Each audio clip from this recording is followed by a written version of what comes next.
اویس صاحب، یہ جو الیکشن کا ماحول سر بن گیا ہے، اس میں پاکستان تحریک انصاف دور دور تک نظر نہیں آ رہی. مطلب میں دیکھ رہا تھا کہ میاں محمد نواز شریف صاحب مال ٹاؤن آ گئے، باقاعدہ رابطے شروع ہو گئے، زرداری صاحب سے ٹیلی فون ٹاک ہو گئی، الیکشن ہونے جا رہا ہے، لیکن تحریک انصاف نظر نہیں آ رہی. سر آپ کی اپنی بھی گٹ فیلنگ یہی ہے؟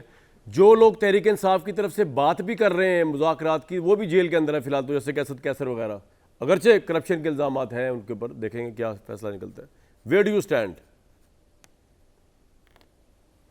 پہلے مجھے اپنی پہلی بات اگر آپ مکمل کرنے دیں تو میں اگلی بات کروں گا، کیونکہ مجھے بیچ میں انٹرپٹ کر کے اور مجھ سے مکمل کرنے دی. معذرت جی. آپ میں جو سیکیورٹی کے ایشو کے اوپر جو بات ہو رہی تھی، میں اس کے اوپر یہ بات آپ سے کرنا چاہ رہا ہوں کہ صورتحال بڑی خطرناک ہے جو یہاں پہ پیدا ہو چکی ہوئی ہے. اس لیے کیونکہ جو میاں والی کے ایئر بیس کے اوپر حملہ ہوا ہے، یہ ہمارے سیکورٹی کو انہوں نے توڑ کے اندر گھس گئے ہیں لوگ.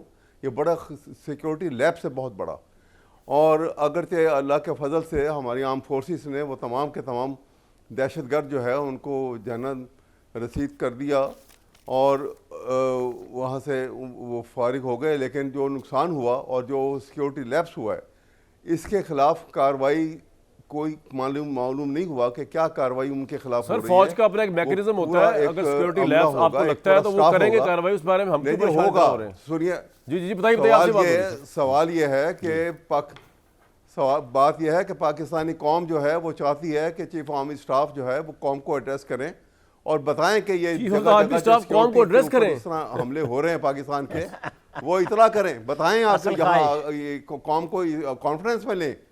صحیح ہے، کانفیڈنس میں لیں. ہر آدمی جو ہے بڑا اس وقت پریشان ہے. ویسے سر آپ کا یہ بالکل ویلڈ پوائنٹ آ گیا. مصدق ملک صاحب سے سوال پوچھ رہے تھے. ویسے میرا یہ آئیڈیا ہے کہ اگر chief of the army staff کو فوج پہ ہونے والے حملوں کے اوپر قوم سے خطاب کرنا ایک احسن اقدام ہے، سب سے پہلے 9 مئی کے بعد ان کو کرنا چاہیے تھا، لیکن انہوں نے نہیں کیا. لیکن بہرحال مصدق ملک صاحب وہ کہہ رہے ہیں کہ ملک کی سیکیورٹی کے معاملات میں 9 مئی سے بڑا واقعہ یہ. جی سر، بات یہ کہ 9 مئی کا تو واقعہ کوئی ہے ہی نہیں، کیا کیا ہے یہ نہیں رکھتا. ویسا آپ ٹھیک ہے، آپ کا پوائنٹ بالکل آ گیا. یہ تو ٹیررسٹ نے کیا نا جو کیا ہے. ہمارے افواج پاکستان کے لوگ شہید بھی ہو رہے ہیں، بلوچستان میں کے پی میں جانیں دے رہے ہیں اپنی، اور جس طرح آپ نے میاں والی ایئر بیس میں بتایا، اور وہاں پہ تو امریکی اسلحے کا بھی انکشاف ہوا ہے. اس کے اندر ٹی ٹی پی افغانستان جو ہے اس کا بہت بڑا عمل دکھا. تو یہ تمام فوج سیکیورٹی کے معاملات مستقل استعمال ہو رہا ہے. سر بالکل فوج سیکیورٹی کے معاملات دیکھ رہی ہے، لیکن پاکستان میں الیکشن تو چیف جسٹس نے کہہ دیا نا کہ ہونا ہی ہونا ہے. کیوں مصدق ملک صاحب؟ فوج تو اپنے فرنٹ پہ کام کر رہی ہے. مشورہ اویس صاحب نے دے دیا آرمی چیف کو قوم سے خطاب کا، پتہ نہیں کس کانٹیکس میں انہوں نے یہ دیا ہے، لیکن الیکشن تو ہونا ہی ہونا ہے نا. اور آپ تو بہت ایکٹیو ہو چکے ہیں اس معاملے میں، چاہے کچھ بھی ہو جائے. دیکھیں، پہلے تو میں سمجھتا ہوں کہ ہم سب ایک مشکل وقت سے گزر رہے ہیں، اور اس وقت اپنے دفاعی اداروں کے ساتھ کھڑے ہونا جو ہے بہت زیادہ ضروری ہے. اور سولیڈیرٹی اس وقت تمام جماعتیں، جو سیاسی جماعتیں ہیں، ان کو سولیڈیرٹی شو کرنی چاہیے. یہ زیر لب جو تنقید ہے ضرور کریں، مگر یہ شاید مناسب وقت نہ ہو. شاید آج جب ہم نے شہیدوں کی لاشیں اٹھائی ہیں تو اس وقت ہمیں شاید یہ پیغام دینا چاہیے کہ ہم جتنا بھی نقصان ہوگا ہم اپنی افواج کے ساتھ، اپنی ملک کی ریاست کے ساتھ کھڑے ہیں. ایک تو میرا یہ پیغام ہے کہ یہ شاید سولیڈیرٹی کا وقت ہے، اور ان محاذوں پہ اس وقت سیاسی لے دے کرنا بے جا ہوگا میرے خیال میں. مرضی ہے ہر ایک کی. دوسری بات یہ ہے کہ یہ تو ہماری، آپ کو یاد ہوگا آج سے 10 سال پہلے یا 12 سال پہلے، شاید اس سے بھی زیادہ پہلے، غالباً جنرل کیانی نے یہ نقطہ اٹھایا تھا کہ جو فوج امریکہ بنا رہی ہے، جب امریکہ یہاں سے چلا جائے گا تو اس فوج کو کیسے چلے گی یہ فوج. اور ان کی اتنی ڈیپ روٹڈ ٹرائبل افیلیشنز ہوتی ہیں کہ جب پیسے ہی نہیں رہیں گے فوج کو چلانے کے لیے، اربوں ڈالر ڈالنے کے باوجود، تو یہ چلے گی نہیں. اور نتیجہ یہ ہوگا کہ یہ فریگمنٹ ہو کے واپس اپنی ٹرائبل افیلیشنز میں چلی جائے گی، اور اس وقت مسلح بھی ہوگی، ٹرینڈ بھی ہوگی، اور کچھ ٹرائبز ایک طرف ہوں گے، کچھ ٹرائبز دوسری طرف ہوں گے. اور بالکل وہی نقشہ جو کھینچا گیا تھا، جو ہماری لیڈرشپ نے کھینچا تھا 10-15 سال پہلے، وہ اب حقیقت بن کے سامنے آنا شروع ہو گیا ہے. تو یہ بات ٹھیک ہے کہ وہ فوج تھی، اس کے پاس امریکی اسلحہ تھا، اب ہمیں نہیں معلوم وہ فوج کہاں گئی ہے، وغیرہ وغیرہ وغیرہ.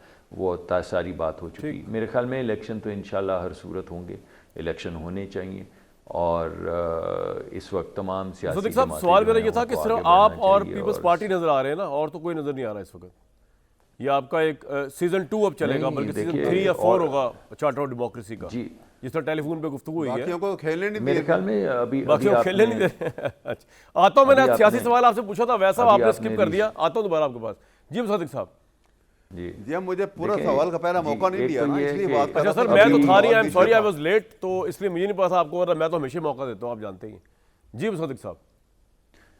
میں یہ کہنا چاہتا ہوں کہ اس وقت وہ جو وہ نئی آئی پی پی پارٹی شاید بنی ہے، انہوں نے بھی کیمپین شروع کر دی ہے پچھلے دنوں، انہوں نے بھی جلسہ کیا، غالباً 1-2 جلسے کیے ہیں. لیکن ہر سیاسی جماعت کو اس پروسیس کے اندر پارٹیسپیٹ کرنے کی اجازت ہونی چاہیے. صرف وہ لوگ جو دہشت گردی کے یعنی تحریک انصاف والے نانا ہیں، یہ آپ کہہ رہے ہیں نا، جو واقعات تھے. نہیں میں تحریک انصاف تو مختلف ہے نا سر، میرے کہنے سر تحریک انصاف میں بچا کون ہے؟ اب تو اویس صاحب رہ گئے، وہ بھی میرا خیال سے آفس تو ان کا کوئی ہے نہیں، یہ ایڈوکیٹ تھے ضرور تحریک انصاف کی پنجاب گورنمنٹ میں. اویس صاحب رہ گئے، پتہ نہیں اویس صاحب بھی کھڑے ہوتے کہ نہیں ہوتے مصدق صاحب؟ نہیں اویس صاحب ضرور کھڑے ہوں گے، اور میرے اور بھی کئی لوگوں کو میں جانتا ہوں جو الیکشن میں کھڑے ہونے کے لیے، اور کچھ وکلا بھی ہیں ہمارے دوست جو الیکشن میں پی ٹی آئی کی طرف سے کھڑا ہونا چاہتے ہیں، کھڑا ہوں گے. اور میں سمجھتا ہوں انہیں کھڑا ہونا چاہیے. سیاسی جماعت سے لڑائی نہیں، جرائم پیشہ لوگوں سے جھگڑا ہے.